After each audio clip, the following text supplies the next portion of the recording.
region planning supported by council, its desire was that as Durham region, the communities in Durham region mature, that we have 2 people per job.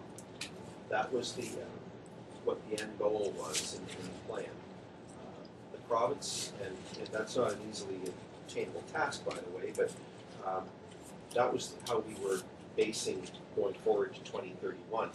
The province has stripped out 25,000 jobs that we had planned for and have pulled us back to 350,000 jobs as part of that plan. The big problem that I think we're going to have is called Seaton. Now, if you want to define sprawl, I don't know how better to describe sprawl than Seaton. Out in the middle of nowhere, and they have an expectation of 70,000 people and 35,000 jobs. And the jobs have to come first. The impact for Oshawa and Whitby and everybody else is that the expectation is that all the jobs are going to Seaton first. Well, we've always planned our communities based on sequential growth. In other words, we don't leapfrog out, but we grow out and that we extend the services. So that's going to be a real impact for Oshawa and our sister communities. That this expectation that you're going to have all these jobs going into a Seaton.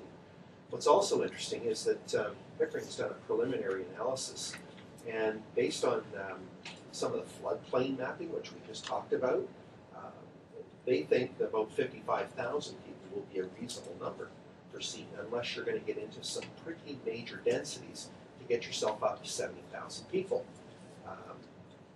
That's going to be a very interesting task.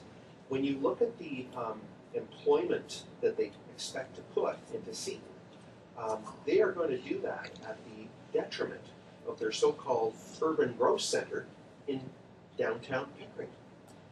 Because basically what they're advocating is about the equivalent of about 12 Michael Starr buildings. We think that there's still some pie-in-the-sky attitude at the ministry, where they don't get some of these numbers and how growth logically occurs.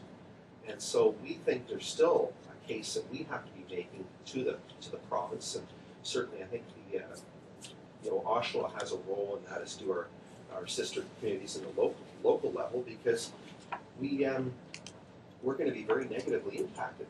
Could you imagine stripping out the employment opportunities out of Oshawa to put them into Pickering, where nobody, that Seaton area, where nobody lives currently?